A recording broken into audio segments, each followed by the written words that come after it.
profesional también. Y bueno, decirles que yo he titulado esta charla que hablaba sobre la vocación del profesional sanitario en este tipo de pacientes, cuidar siempre. A mí esas dos palabras me han acompañado todos estos años de ejercicio profesional. Hay una máxima de medicina del siglo XIV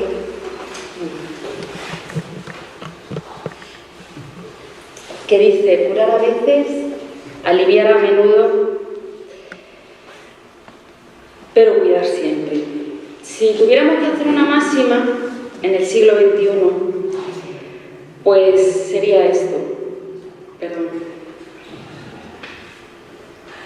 Curar a menudo, porque ahora se cura mucho más que se curaba antes. Aliviar casi siempre, porque hay muchos medios para que la persona muera sin sufrimiento, y los hay. Y cuidar siempre. Por lo tanto, han pasado muchos siglos y vemos que el cuidar siempre se mantiene. ¿Por qué? Pues porque a veces es lo único que se puede hacer ante la situación de deterioro de una persona enferma, pero su dignidad no varía. Me gusta mucho, cuando voy a hablar de dignidad, hacer este ejemplo. Si yo les enseño esto tiene un valor, ¿verdad? Si yo les digo cuánto vale esto, ¿qué me dirían? 50 euros, ¿verdad? ¿Esto qué vale? 50 euros, ¿verdad? Eso pasa con la persona. La persona, cuando sufre un deterioro, cuando sufre una enfermedad incurable, cuando sufre un proceso degenerativo, cuando está mal, sigue teniendo el mismo valor.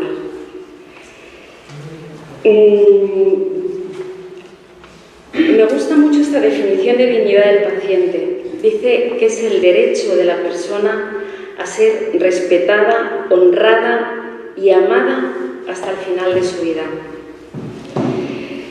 Cuidar significa ocuparse de una persona. Bueno, voy a ponerles un ejemplo gráfico y un testimonio. Olga Bejano, pentapléjica durante más de 20 años. Esta persona, cuando empezó con la enfermedad, sabía muy bien el proceso en el que había comenzado, terminó sin mover ni siquiera los párpados, había que sellárselos, y le dieron el reconocimiento de la ciudadanía de La Rioja. Era una joven, como ven, normal, mire cómo terminó, igual que ha ocurrido con el billete de 50 euros. Ella lo único que pedía eran los medios necesarios para que la siguieran cuidando.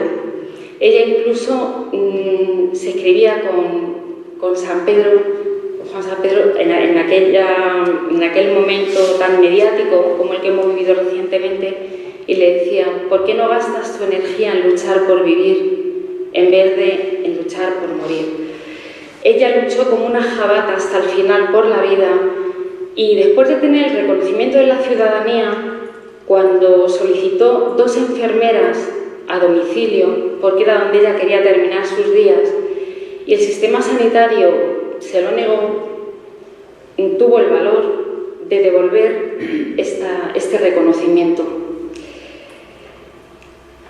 Cuidar significa ocuparse de una persona que requiere algún tipo de atención o asistencia por su situación de dependencia o por una situación de enfermedad. Es atender a todas sus necesidades. Por lo tanto, saber cuidar es un arte que tiene muchísimas connotaciones. No te emociones, Leire. Es que está mi sobrina, que es enfermera, y reconoce a mi padre, que siempre está en la foto. Hablaba en el cartel que nos mandó Rafa de esta ponencia de la vocación del profesional sanitario. Yo les diré que mi vocación ocurrió en una situación de enfermedad. Yo tenía 15 años, me enfrenté a una enfermedad que me invalidaba y me tuvo postrada 4 meses en cama, y tras varios ingresos hospitalarios en distintos hospitales, entre otros en un macrohospital de Madrid,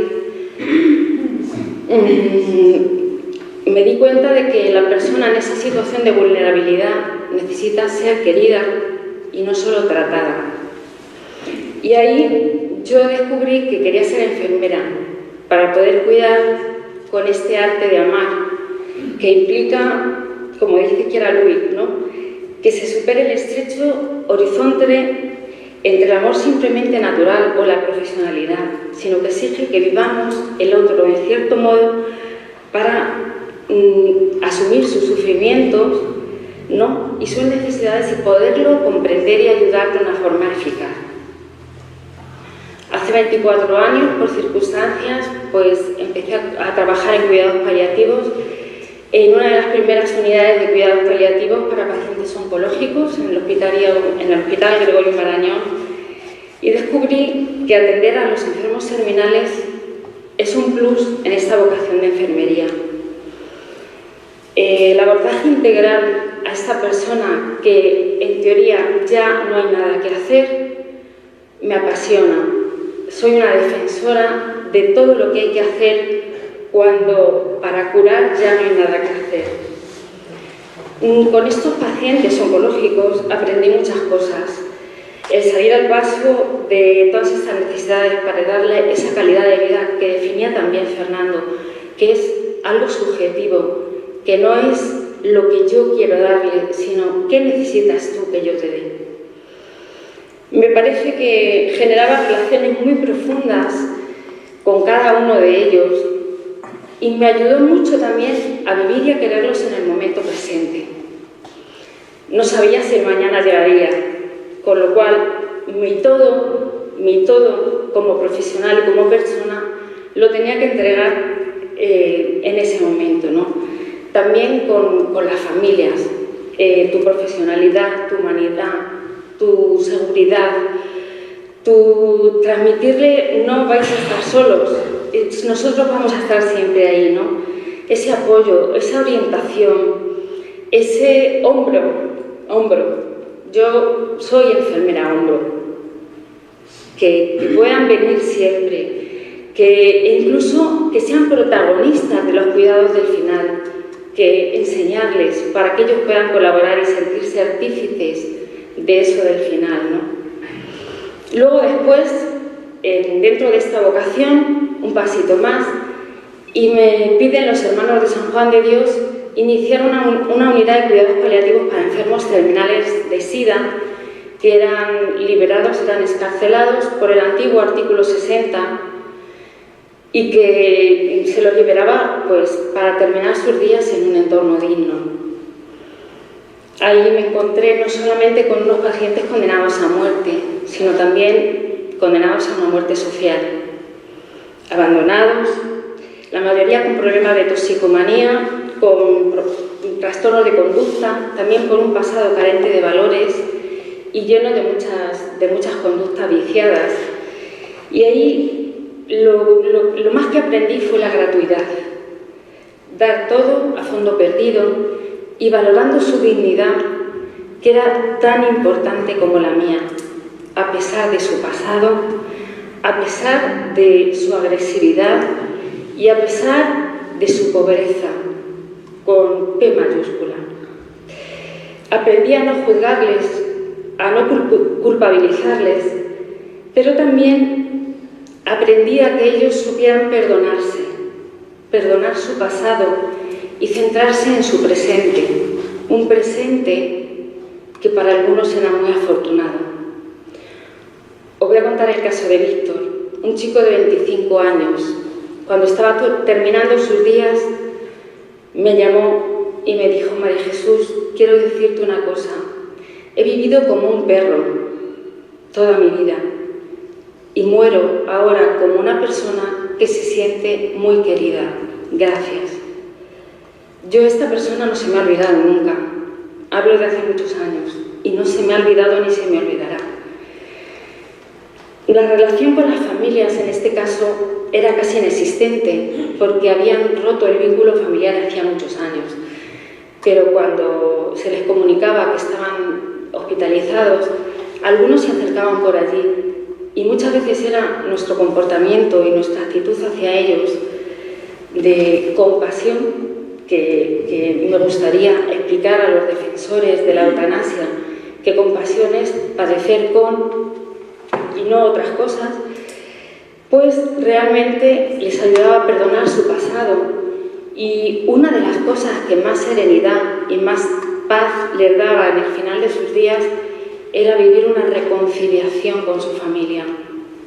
Esto también es cuidados paliativos, que terminen con todos sus deberes hechos. También he trabajado en un centro de día para pacientes con demencias. Aquí me he enfrentado a otra muerte, la muerte cognitiva.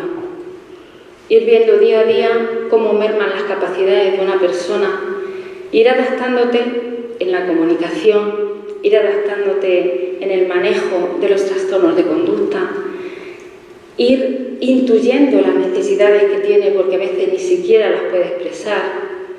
Me ha enseñado también muchas cosas. Por suerte, digo por suerte, no digo por desgracia, también lo tengo en casa. En mi padre, llevamos 11 años cuidándole y os puedo decir que es una fuente de ternura para todos los que estamos a su lado. Sor Cristina me lo puede suscribir y mi sobrina también y todos los que le conocéis. En este caso, el trabajo es muy importante también con las familias, especialmente con el cuidador principal. Para ellos es muy duro cuidar de alguien que no te reconoce, que no entiende lo que le quieres decir, que a veces incluso reacciona con animadversión, que es muy duro, pero es siempre hacerles entender que sigue teniendo este valor y que siguen siendo los 50 euros. Que por lo tanto, adaptémonos y aunque no sepa quiénes somos, que sí que sepa cuánto les queremos. Desde hace años trabajo en una residencia psicosocial con pacientes crónicos con retraso mental y pacientes psicogeriátricos. Son personas capaces de recibir y de dar muchísima ternura. Don Agustín también tiene mucha experiencia de eso. Me encuentro pues con grandes soledades. A veces la familia es inexistente y casi su única fuente de afecto es el equipo profesional, los que estamos allí todos los días. Y es que para que una persona tenga bienestar, no solamente en el final de su vida, sino durante toda su vida, la afectividad es una de las necesidades fundamentales. Si vamos a la pirámide de Maslow, como vemos, el afecto, la filiación, la seguridad física, todo eso es algo muy importante y muy básico para que una persona esté bien y para que una persona tenga calidad de vida. Durante todos estos años, y gracias a cada uno de ellos, yo he crecido como profesional, pero también he crecido mucho como persona. Antes de entrar en lo que sería ya la enfermedad, los distintos tipos de enfermedad a los que nos vamos a enfrentar, quisiera dar unos datos que son reales, que no es que soy pesimista, pero es que son reales.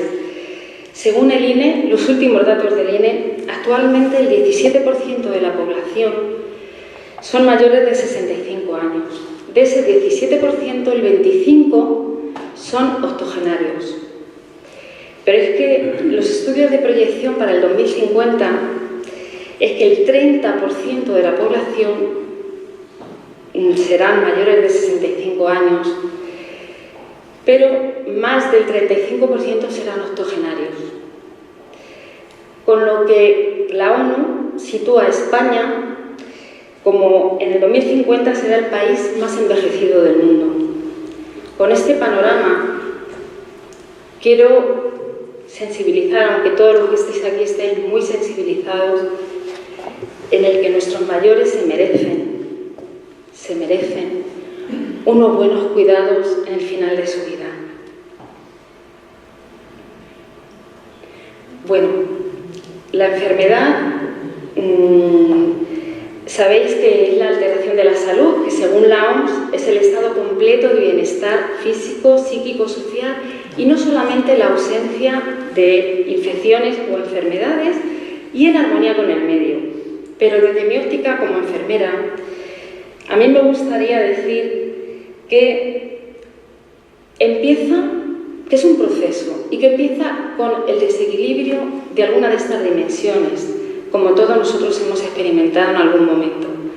La física, con todo lo que es lo corporal, la psicológica, que incluye no solo lo cognitivo, sino también lo afectivo, lo social, el entorno, que muchas veces es muy importante, y lo espiritual, que es esa experiencia interior que todas las personas, creyentes o no, tenemos, y que nos conduce a dotar de sentido y de propósito todas nuestras acciones y nuestra existencia. Por supuesto, incluye las prácticas religiosas asociadas a la fe y también los valores morales. Estas dimensiones están interrelacionadas y no pueden ir aisladas. Y por eso hacen que tengamos que considerar a la persona como un todo. ¿Cuántas veces un problema físico tiene una repercusión psicológica? ¿Y cuántas veces una repercusión social tiene también una repercusión física? Yo me hace mucha gracia cuando en el médico de cabecera, esperando en el médico de cabecera, le dice una señora a otra: fulana, que hace muchas semanas que no te veo por aquí. Dice: calla, si es que he estado mala. Y es que estamos en el médico. O sea, no sé, o sea, la soledad realmente es importante, ¿no? La persona es un todo. Y por tanto, no hay enfermedades, hay enfermos. Es algo que nos lo sabemos de memoria, pero yo me lo tengo que recordar cada vez, ¿no? Según la duración, muy rápidamente, pues la enfermedad aguda, que es una enfermedad que va a durar menos de 3 meses, una enfermedad crónica, que es aquella que dura más de 3 meses, que bueno, la enfermedad aguda se cura, la enfermedad crónica dura más de 3 meses, normalmente no se cura y va a llevar una progresión la mayoría de las veces. Y la enfermedad terminal es cuando hablamos de un pronóstico de vida igual o inferior a 6 meses. Esa limitación se tuvo que poner, la Sociedad Española de Cuidados Paliativos tuvo que definirla, pero no siempre es así. A veces son 8, a veces son 10 meses, no siempre es así. Pero había que definirlo de alguna manera. Y el paciente crítico es aquel que precisa unos cuidados de enfermería meticulosos y especiales. Unos cuidados médicos que en un principio el objetivo va a ser la curación, pero que no siempre el desenlace termina en una curación. Pero siempre el objetivo es intentar curar. Cuando el desenlace no es una curación, a este paciente crítico lo que le ofrecemos es una muerte digna, o lo que le queremos ofrecer es una muerte digna. Los pacientes críticos habitualmente están en unidades de cuidados intensivos, que es donde se pueden aplicar estos cuidados tan meticulosos.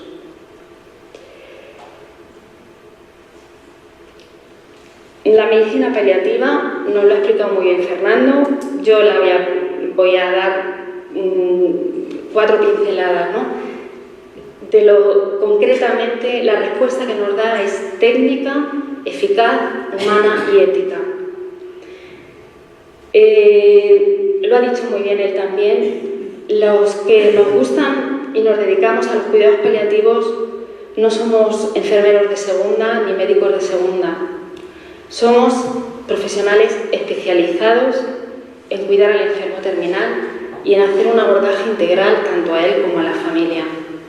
Si yo tuviera que representar en un gráfico cómo es la evolución, Entre la medicina curativa y la medicina paliativa, en un enfermo crónico, conforme vamos a bases avanzadas y ya en un enfermo terminal, la medicina curativa cada vez tiene menos cosas que aportar y gana terreno la medicina paliativa. Yo creo que en esto tenemos que ser muy compañeros y tenemos que saber derivar cuando hay que derivar y tenemos que saber diferenciar e identificar qué es lo que en este momento el paciente está necesitando de nosotros.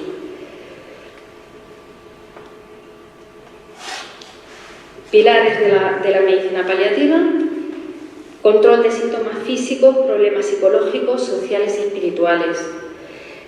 Por supuesto, esto no lo puede hacer un profesional solo, por lo tanto, un enfoque interdisciplinar. En los equipos de medicina paliativa hay un médico, hay mínimo una enfermera, un psicólogo, un asistente espiritual, un trabajador social, un terapeuta ocupacional, profesionales que van a abordar todas estas necesidades. Otro pilar fundamental es la atención a la familia, a la comunidad y al ámbito. Hay enfermos que reciben los cuidados paliativos en una residencia, por ejemplo, o en un centro, como en el Hogar 2000, pues no es lo mismo la función que tú tienes que dar o el abordaje que tú tienes que hacer en un domicilio que el que se hace en un hospital, en una unidad de cuidados paliativos. Y por último, la comunicación y la información, pilar fundamental para, primero, vivir el principio de autonomía. Si el paciente no sabe, ¿cómo va a opinar? Si la familia no sabe, ¿cómo se va a liberar de esa angustia?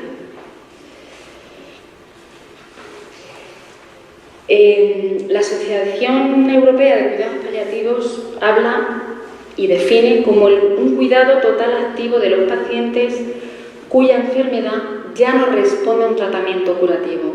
Por lo tanto, total y activo. Perdonad que insista, pero es que me duele mucho cuando dicen: no, es que como ya no hay nada que hacer. Me duele, de verdad. Una vez, cuando yo trabajaba en la unidad de cuidados paliativos, llegó una señora muy desorientada y me ve y me dice: señorita, por favor, ¿me puede decir, ¿es esta la unidad de los enfermos apaleados? Digo, mire, es la unidad de cuidados paliativos. Dice: no, es que como es los pobrecitos que ya no hay nada que hacerles. Digo, ya, pero no por eso se les apalea, todo lo contrario. La expliqué un poquito a la mujer, ¿no?, lo que era esa unidad, ¿no? Pero fijaos hasta dónde, ¿no? Mucha ignorancia, pero no sé, a mí me llegó un mensaje subliminal que dije: Dios mío de mi vida. No solamente les vamos a cuidar mientras tienen vida, sino que les vamos a proporcionar un morir con dignidad. Vamos a intentar que ellos, en ese final, tengan ese derecho que toda persona tenemos a terminar la vida de una forma serena, apacible, sin dolor ni otros síntomas y rodeada de sus seres queridos. Eso es morir con dignidad y no lo que los pro-eutanasia nos dicen.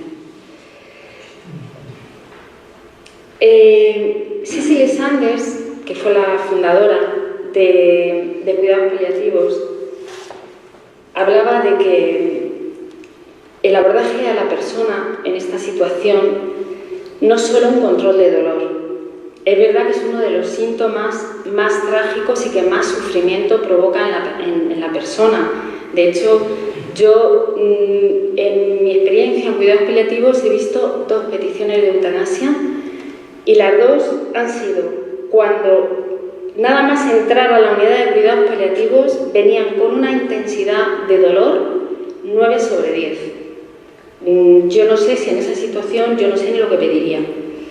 Entonces, Cicely Saunders hablaba de lo que es el dolor total, que abarca a toda la persona con todas las dimensiones que os expliqué antes, con lo cual el control no es solo farmacológico, es también relación de ayuda y acompañamiento. Lo decía antes Fernando, que sepan que siempre vamos a estar ahí. También el dolor afecta a todas las dimensiones, como decía antes, ¿no? Y fijaos cuánto duele la soledad, que muchas veces, esto se ve muchísimo en las personas mayores, y si aquí, bueno, está Sor Cristina, que trabaja también con personas mayores, y si hay algún geriatra, me dará la razón. ¿Cuántas veces no es analgésico lo que te están pidiendo, sino es un ratito de hablar contigo, o es que le des la mano, o que le mires a los ojos y le digas qué tal has pasado la noche? Fijaros la soledad, que es esa imposibilidad de comunicación, que es un dolor muy grande en la sociedad actual, que en Inglaterra, concretamente en Londres, han tenido que crear el Ministerio de la Soledad, porque descubrieron, después de un estudio que se hizo, que 9 millones de personas no hablaban con nadie a lo largo de un año. Realmente es algo muy fuerte, y con el panorama de los datos que os di antes, me parece que tenemos que tener muy en cuenta, ¿no?, a la hora de atender a un paciente, ¿no? De hecho, Marco Gómez Sancho, el paliativista del que hablaba antes Fernando, decía que la morfina por correo no hace efecto. La morfina con acompañamiento es efectiva. Y Gregorio Marañón, hace muchos años, decía que el mejor instrumento de un médico es la silla. Es la silla para sentarse y decir qué tal estás, ponerse a su altura, preguntarle. Eso es lo que nosotros, como profesionales, tenemos que hacer. El dolor tiene un sentido para los que tenemos fe. El Papa Francisco dice: el dolor hay que afrontarlo y puede ser determinante para cambiar radicalmente nuestras actitudes y nuestros comportamientos. Olga Bejarano, vuelvo a ella, cuando, estando en esa situación de pentaplegia, descubrió un sistema a través de unos impulsos que tenía en la rodilla, que hacía una especie de garabatos que lograron saber traducir, y así escribió 4 libros. Y en uno de ellos decía, hablando del sentido del dolor: estoy convencida de que sin tanto sufrimiento como estoy teniendo, nunca hubiese llegado a tener un crecimiento personal tan importante y una madurez espiritual tan impresionante. Yo no he nacido para sufrir, pero si el sufrimiento se sabe canalizar, uno descubre que es capaz de realizar esta carrera tan dura, pero donde más se aprende. No lo dice un científico, lo dice una persona que está en una situación de terminalidad. La persona, cuando ya está ante una enfermedad incurable, lo decía antes Fernando, bueno, otros ejemplos, es verdad, me voy a olvidar de estos 2 muy interesantes. El de abajo le conocéis todos. Él encontró el sentido de su vida. No tenía principios religiosos, pero en cambio descubrió que aunque su cuerpo no le funcionaba, su mente podía ser un don para la humanidad. Y de hecho es el astrofísico más prestigioso que ha habido en los últimos años. Y arriba es Holly Batzer, que luego os leeré unos fragmentos de una carta que publicó en Facebook 24 horas antes de fallecer, como un ejemplo de aceptación. También una persona sin principios religiosos, o por lo menos no lo menciona en la carta, pero descubrió el sentido de la vida en disfrutar del presente y del cariño de los suyos en el momento presente de la vida. Habría muchísimos ejemplos. Está el protagonista de Superman, Christopher Reeve. Llegó un momento que le dijo a su mujer: ya no sirvo para nada. Tuvo un accidente de tráfico, quedó tetrapléjico, y le dijo: acabemos cuanto antes con esto. Y le dijo la mujer: pero es que yo te sigo queriendo así. ¿De verdad que tú quieres acabar con esto? Es que yo te sigo queriendo así. Piénsatelo y mañana hablamos. Él lo reflexionó y después le dijo, me lo he pensado bien. Vamos a crear una fundación. Claro, era un señor con muchísimo dinero. Creó una fundación que se dedicó a la investigación con células madre para la regeneración de las células medulares. Con lo que, por eso, los descubrimientos que ha hecho esta fundación ha permitido la recuperación en parte de muchos enfermos parapléjicos y algunos tetraplégicos, en parte la movilidad, con lo cual él también dio un sentido a su vida, ¿no? Decía antes Fernando que la persona en situación terminal, está la doctora Kubler-Ross, que es la que definió las etapas por las que pasa un paciente cuando ya se enfrenta a un diagnóstico fatal, incurable, ¿no? Les asusta tanto la enfermedad que la niegan, se tapan los ojos, no la quieren ver, no están preparados para enfrentar la pérdida de la salud y con la negación amortiguan su dolor. ¿Qué tenemos que hacer? Pues debemos respetar la negación porque es un mecanismo de defensa. En ese momento no tiene los recursos psicológicos suficientes para aceptar la realidad, aunque en el fondo sabe la realidad y la conoce. Por esto llega un momento en que ellos preguntan y quieren enfrentarse a ella, pero primero tienen que vivir su proceso. Y ese proceso le tenemos que respetar. Hablan con mucha superficialidad e incluso hablan más de los otros que de ellos mismos porque no son capaces todavía, ¿no? Y cuando ya estén decididos tenemos que estar listos para empezar a informar de una forma gradual y progresiva y atendiendo a sus demandas. No podemos ir con un jarro de agua fría y soltarle ¡ruas! Lo que te espera es todo esto. No, poquito a poco y conforme él nos va pidiendo. Hay otra fase muy interesante. Bueno, esta fase quiero decir que ni todos pasan por ellas. Hay pacientes que no tienen negación, que directamente tienen esta fase o la siguiente, ni van en el orden en el que yo les voy a explicar, que es como las describió la doctora Kubler-Ross. A veces el orden cambia. A veces uno empieza por negar y después, a veces uno empieza por deprimirse y después pasa a negar. Quiero decir que no tienen por qué ir en ese orden. La ira, se rebelan. ¿Y cómo se rebelan? Muestran crueldad y agresividad. La enfermedad ya es totalmente evidente, con lo cual no la pueden seguir negando. ¿Y qué hacen? Se enfadan. ¿Con quién? Primero con Dios, por supuesto. ¿Qué he hecho yo para que a mí me pase esto? ¿Por qué a mí?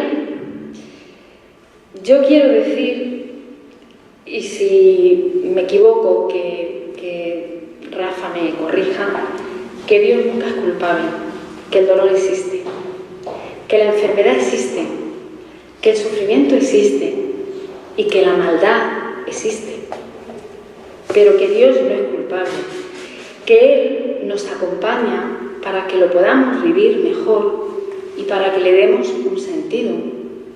Y no olvidemos nunca que su Hijo tuvo el sufrimiento más terrible y la muerte más atroz.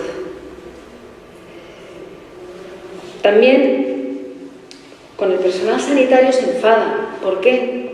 Es que si usted me lo hubiera diagnosticado antes, pero es que estamos en lista de espera 2 años. Se van a atención al paciente, bueno, y a veces, y aquí muchos médicos me lo pueden decir, hasta son impertinentes en las consultas y contestan mal. A veces es con el profesional de enfermería, de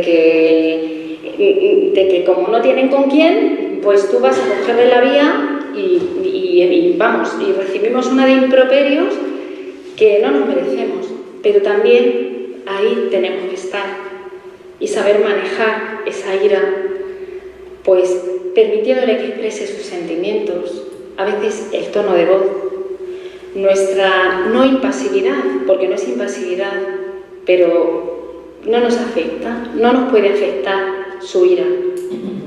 Nosotros le miramos con ternura y vamos adelante, a pesar de que ellos en ese momento no tienen nada más que lo más feo por fuera.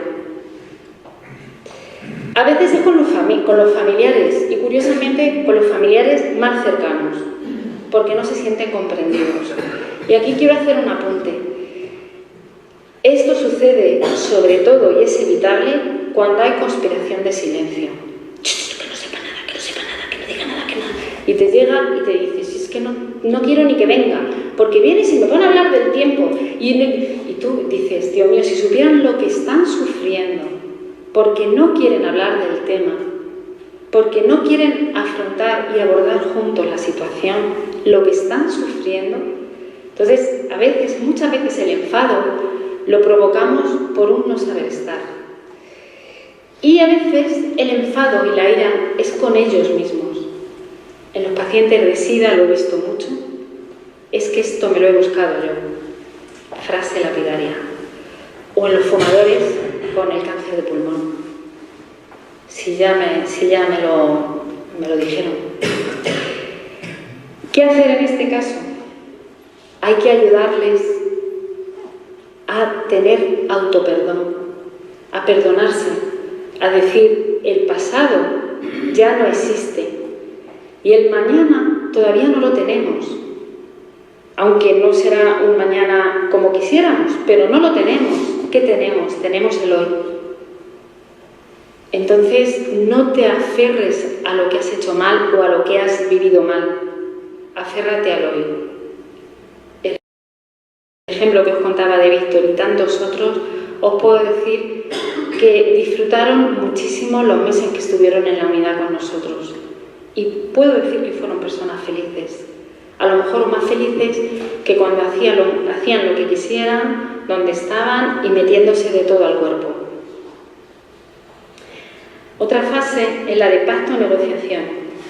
Ellos quieren prolongar la vida y entonces pues pactan con Dios, quieren pactar con el médico. ¿Y si me pusiera usted? ¿Y si me hiciera usted? Oye, que me he enterado que al de la cama de al lado le van a poner un tratamiento nuevo que está ahora mismo en investigación,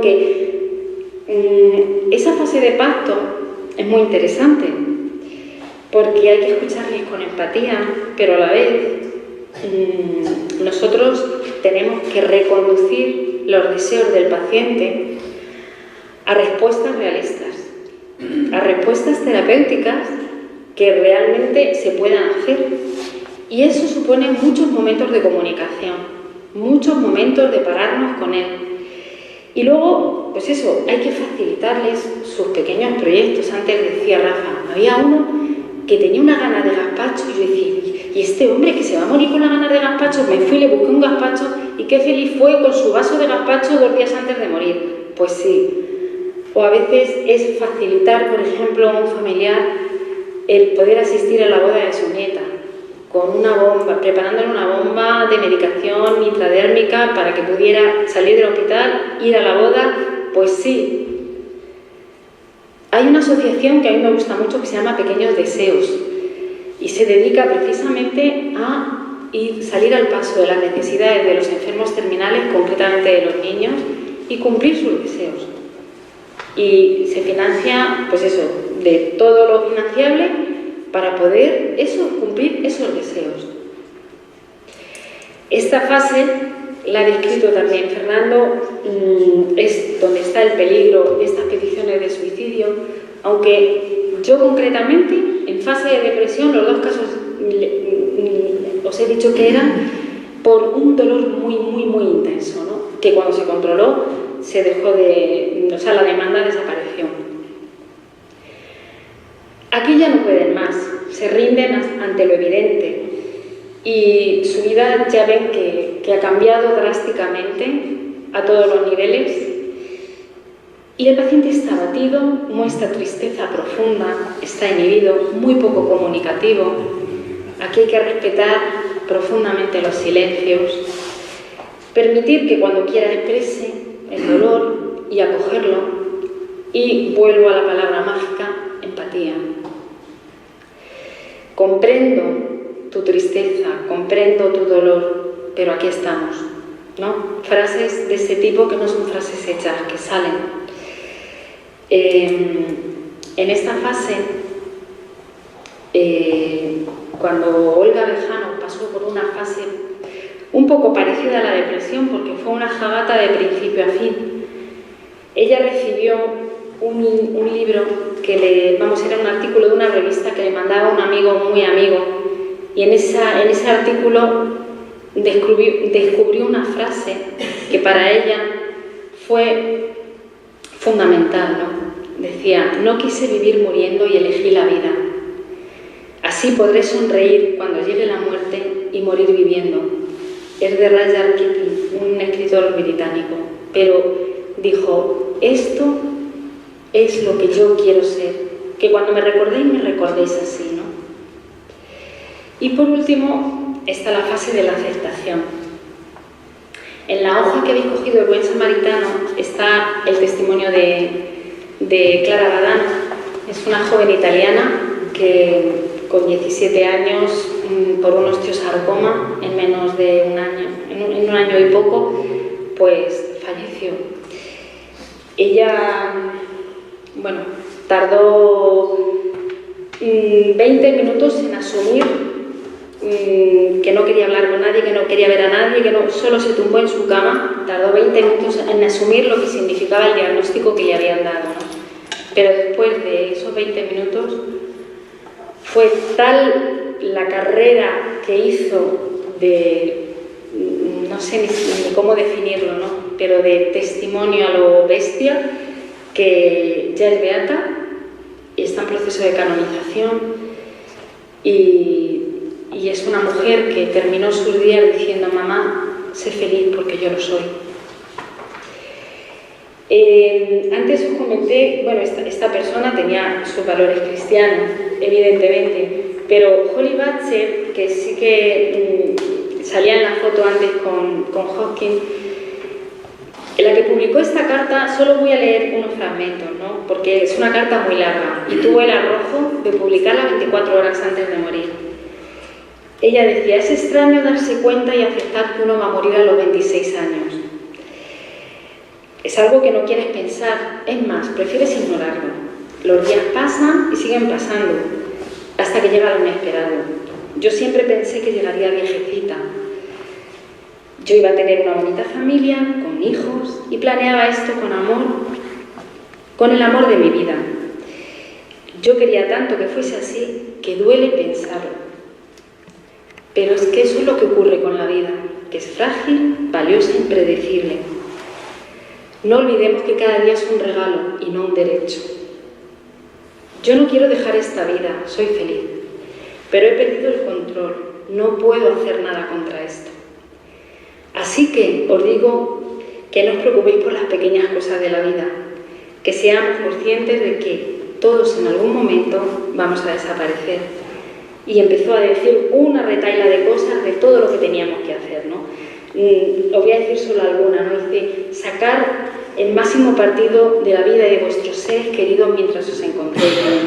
Aprecia tu salud, que tu cuerpo funcione, eso ya es un regalo, no importa si no tienes la figura ideal. Tened en cuenta que es una joven, ¿no? Y empieza así toda la carta, es una carta larguísima, yo os invito a leerla, está colgada, Holly Butcher se escribe, y ella, de hecho, solamente ponéis carta de Holly y sale, y ella, lo último que decía es: y agradezco, o sea, hasta tal punto había aceptado ya todo lo que le estaba pasando, decía: agradezco a todas aquellas personas que han donado sangre, que me han permitido vivir estos 2 años, estos 2 últimos años de mi vida, ¿no? Eso es una aceptación, ¿no? Ese estar siempre ahí hace que, pues que tengamos que estar entrenados en la comunicación. La comunicación, que a veces no es fácil, sobre todo por una cosa que decía antes Fernando, cuando nos enfrentamos a una persona que va a morir, nos estamos enfrentando a nuestra propia muerte. ¿Y qué digo? Y a ver qué me dice hoy. A ver, pues la comunicación no se improvisa, la comunicación es relación. Es relación, entabla relación. No es solo intercambio de información, es también intercambio de emociones. Y no pasa nada si yo también me emociono con esa persona, no pasa nada. Es transmitirle que yo le voy a reducir ese sufrimiento en la medida de mis posibilidades. Y que de alguna manera yo, con mi comprensión, con mi estar ahí, voy a ayudarle siempre. Voy a ayudarle siempre. Y no solo a él, sino también a su familia. Carl Rogers, que es el que habla de este tipo de relación de ayuda, hace que nos preguntemos siempre qué es lo que quiere el receptor. Justo por lo que decía antes Fernando, por calidad de vida es algo subjetivo. Y porque no es café para todos, sino que cada persona es un mundo. Y yo me encuentro con cada mundo en cada persona y me meto en su mundo para tratar de ver qué es lo que no está bien y qué puedo yo aportarle. Para tener éxito en la comunicación, lo primero que tenemos que hacer es saber escuchar. Es muy conocido el dicho de por algo Dios nos hizo con 2 orejas y una boca, pero a veces lo usamos mal. Hablamos más que escuchamos, ¿no? Es escuchar de forma atenta, de forma activa. A veces es un silencio acogedor. Es simplemente estoy aquí, ya está. El temor y la ansiedad hacen que cambien la forma de expresar de los pacientes y la forma de los procesos de razonamiento de los pacientes. Eso lo tenemos que entender a la hora de muchas veces si nos preguntan lo mismo, de cómo nos lo preguntan, pues ahí está el arte de saber entender qué pasa por dentro para ver qué respuesta le tengo que dar. El segundo pilar fundamental es la empatía. Nos vamos a poner en los zapatos de él y decirle y preguntarnos a nosotros mismos qué me gustaría que me hiciesen o que me dijesen si yo estuviese en su lugar, sabiendo ahora todo lo que él me ha dicho que necesita y que quiere, ¿no?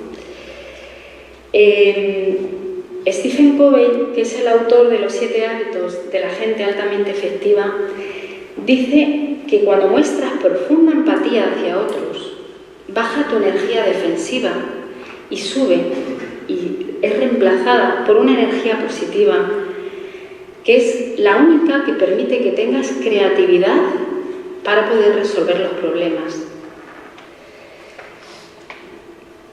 Y por último, aceptación a cada uno. Es verdad que unos pacientes se hacen más aceptables que otros, pero es que tenemos que aceptar a cada uno, con sus circunstancias, con su pasado, con su presente, con sus características, con su forma de expresarse, sin juzgarle, y también aceptar sus respuestas, sus propuestas, porque si no, ¿dónde está el principio de autonomía? Si ni siquiera le vamos a escuchar, o si ni siquiera lo vamos a catalogar no, si es que y ya si encima decimos, mira, el 432, yo me pongo mala. ¿Cómo que el 432? O sea, está mal que digas fulano, pero ya el 432 es muy denigrante. Y ahora voy a hacer una reflexión importante sobre la comunicación no verbal. No os podéis imaginar lo importante que es para un enfermo. También lo decía antes Rafa en el descanso, dice, yo llego y cuando voy a atenderle de repente le veo que tiene la almohada mal, o que tiene, yo le coloco la almohada, le subo si está abajo, y después ya le atiendo. Pues no nos podemos imaginar ese gesto, lo que puede significar para un paciente.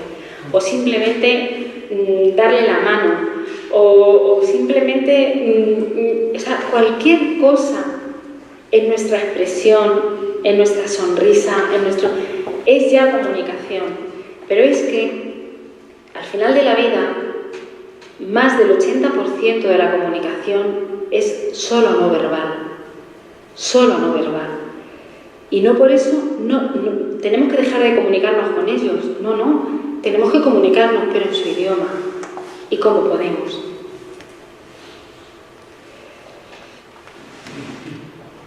Vamos a hablar ahora ya del cuidador.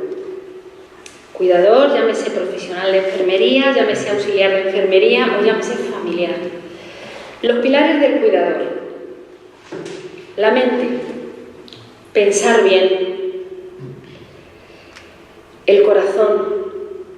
Amar lo que haces. Y las manos.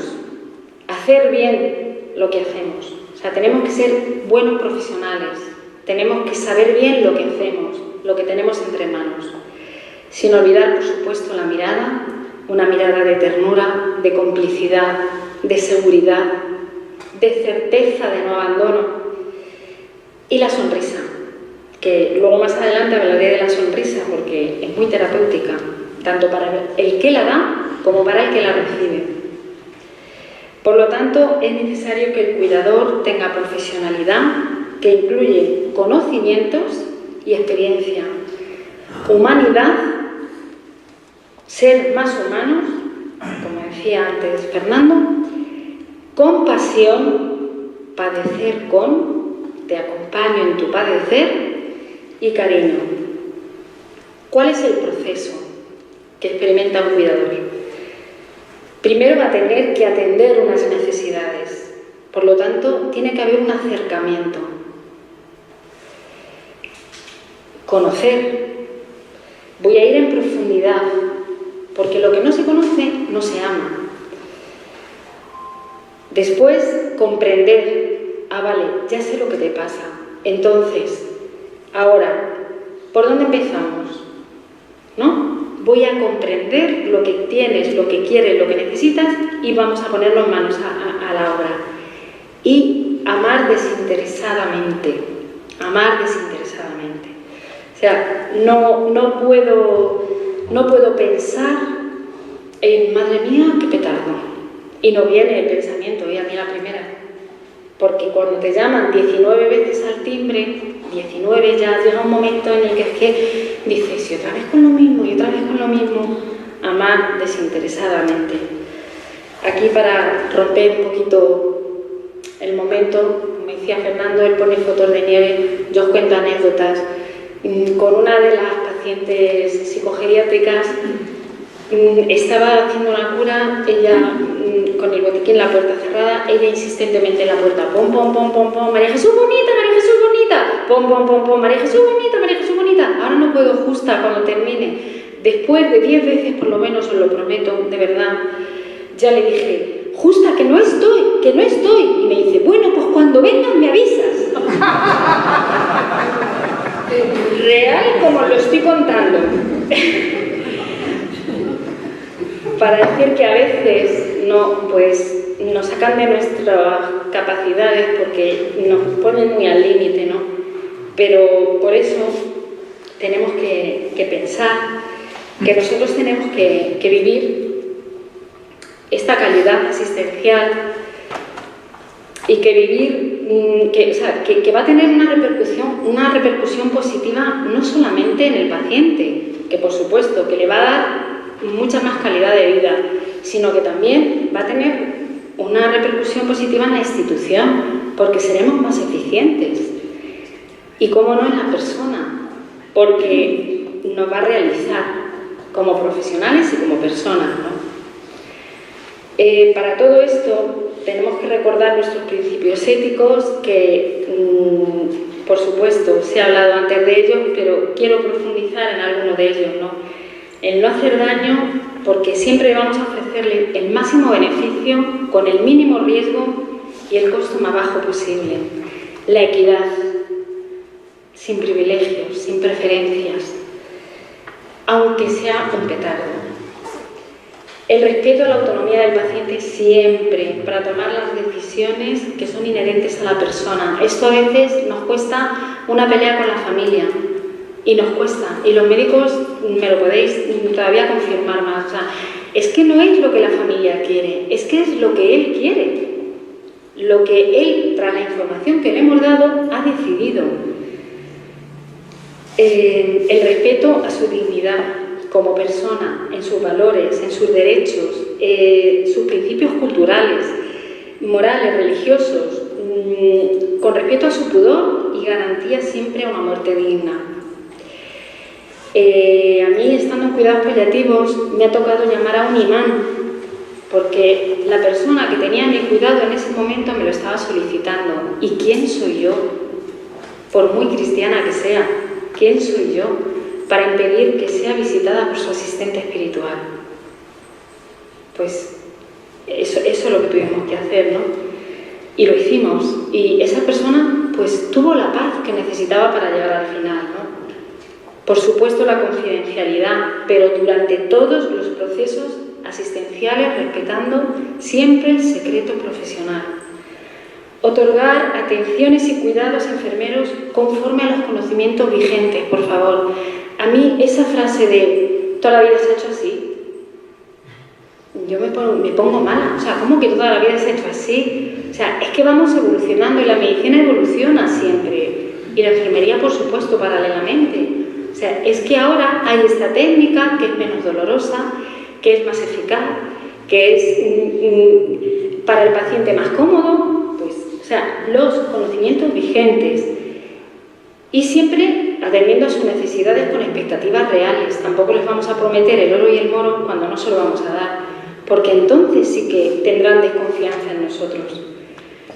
Una relación enfermera-paciente con comunicación efectiva en las dos direcciones. No solo yo comunico, sino que él me está comunicando, estoy dándole la oportunidad de comunicarme con un trato individualizado, siempre amable, con una información oportuna, según nuestras competencias, por supuestísimo, y veraz sobre su procedimiento. Nosotros no nos podemos meter en un terreno que no nos corresponde, pero siempre tenemos que ser sinceros sobre lo que sí nos corresponde. Otro principio es formar a los cuidadores e implicarles. Me parece muy importante que ellos conozcan las habilidades que necesitan pues, para el aseo, por ejemplo, para asear a su familiar, para movilizarle, para administrar un tipo de medicación en caso de una necesidad puntual. Pues ahí estamos. Enseñar al que no sabe es una obra de misericordia. Evitar la maledicencia con nuestros pacientes y compañeros, porque podemos hacer mucho daño moral a las personas. Y a veces no nos damos cuenta, pero son comentarios como ¿pero quién le ha puesto esto así? Ya, acabar de poner en evidencia al enfermero del turno anterior, ¿no? Podemos ser mucho más elegantes, es decir, le voy a cambiar esto, que parece que lo tiene usted un poquito despegado, se acabó. Y por último, comportarse con integridad, actuar honestamente, de buena fe, con sinceridad, lealtad y según nuestros principios morales.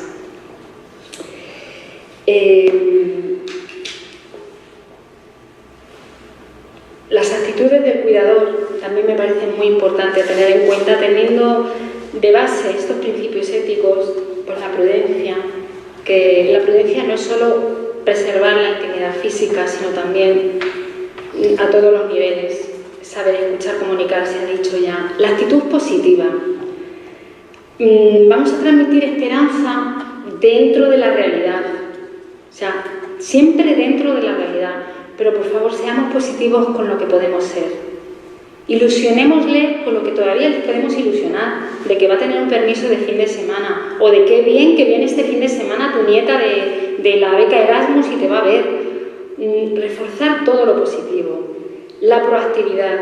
No nos podemos imaginar lo que supone para ellos el fomentar que todavía sean útiles, haciendo pequeñas tareas, aunque sea doblar un pañuelo, pues lo que sea les produce alegría.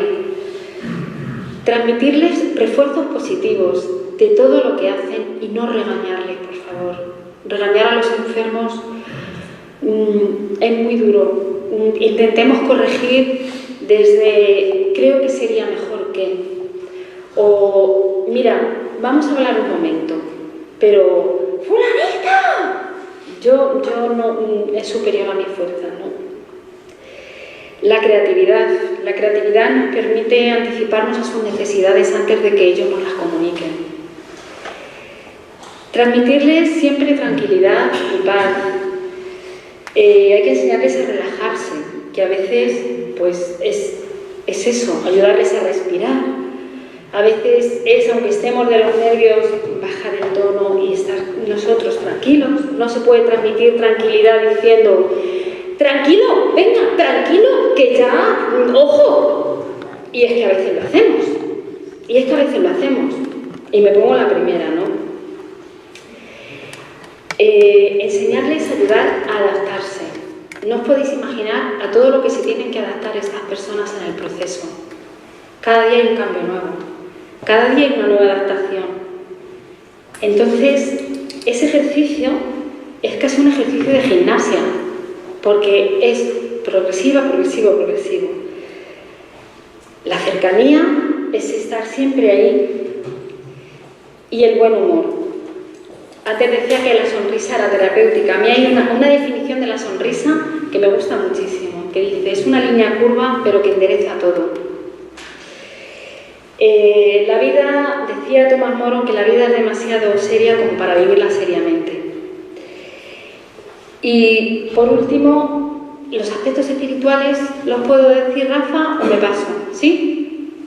Los aspectos espirituales del cuidador, tenemos un modelo muy especial. Es el buen samaritano. Vendó sus heridas, sabemos todos la cita, ¿no? ¿Qué es lo que pasó, no? Y ahora vamos a desgranar las características de este buen samaritano. Pero antes, San Juan Pablo II, que sabemos todos cómo terminó sus días, con qué ejemplo maravilloso, ¿no? Dice, el sufrimiento está presente en el mundo para provocar amor. Y creo que todos los que estamos aquí, de alguna manera, lo hemos experimentado o lo estamos experimentando.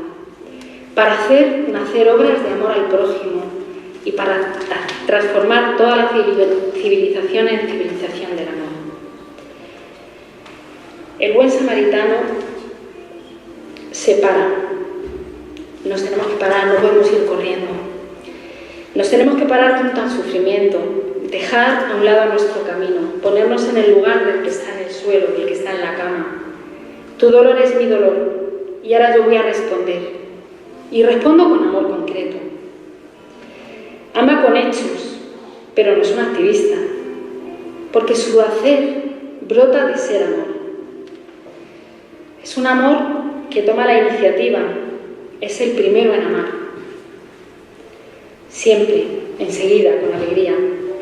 Un amor que va a ofrecer todo, tiempo, dinero, recursos, porque se da a sí mismo. Madre Teresa decía, no podemos hacer grandes cosas, pero sí pequeñas cosas con gran amor. Un amor que no discrimina, ama a todos. San Juan de Dios decía, haced el bien, hermanos, para vuestro bien. Y Alejandro Dumas, debemos amar, no importa quién, no importa cómo, mientras se le ame. Un amor que trata de ver a Jesús en el que sufre, porque es el que está escondido detrás de esa persona. Jesús dice en el Evangelio, estuve enfermo y me visitaste. Y esas van a ser las preguntas del examen final. En la carta de San Juan también se dice, si no amas al hermano al que ves, ¿cómo vas a amar a Dios a quien no ves? Y Santa Luisa de Marillán dice, las acciones humanas se convierten en acciones de Dios cuando se hacen en Él y para Él. Testimonia la compasión hacia el que sufre, es un apóstol. Vuelvo a Madre Teresa, que decía: cada obra de amor llevada a cabo con todo el corazón siempre logrará acercar a la gente a Dios. Santa Teresa de Calcuta creo que dio muy pocas conferencias. Su obra ha llegado hasta los confines de la tierra. Evangelizó solamente dando testimonio. Ama de forma desinteresada. Curiosamente recibe más el que da que el que recibe. Es un efecto boomerang que sucede, ¿no? El Papa Francisco dice: el amor que propone Jesús es gratuito e ilimitado. Por ello, muchos le consideran un delirio, una locura, y prefieren conformarse con la mediocridad. Nosotros no queremos eso. Hay que saber pedir la ayuda necesaria para cubrir a fondo las necesidades. Decía antes, tenemos que ser compañeros, y donde nosotros nos llegamos, pedir ayuda a otros profesionales, porque queremos amar a fondo. Es un amor incansable. Tenemos que entrenarnos todos los días. Sabéis que el secreto de un buen deportista es la constancia, la disciplina y no rendirse nunca. Un amor incondicional. La doctora Kubler-Ross decía: la última lección que todos nosotros tenemos que aprender es esto, el amor incondicional. Un amor sin medida. Los que aman con todo su ser, aun llenos de debilidades y límites, son los que vuelan con ligereza. Papa Francisco.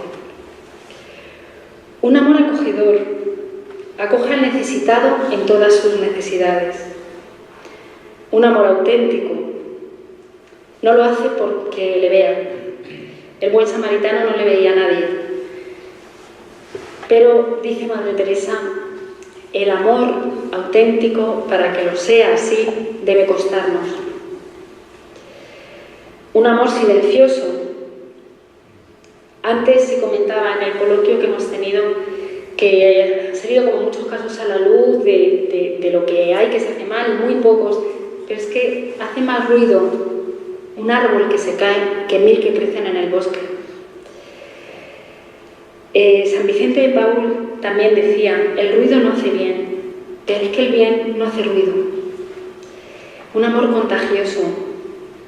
Ojalá hubiera una pandemia de buenos samaritanos, aunque puedo decir que hay una epidemia, porque aquí estamos un grupo reducido, pero puedo decir que hay mucha gente que quiere que, como esta gota que se lanza al lago, contagie a otro para tratar así a los pacientes.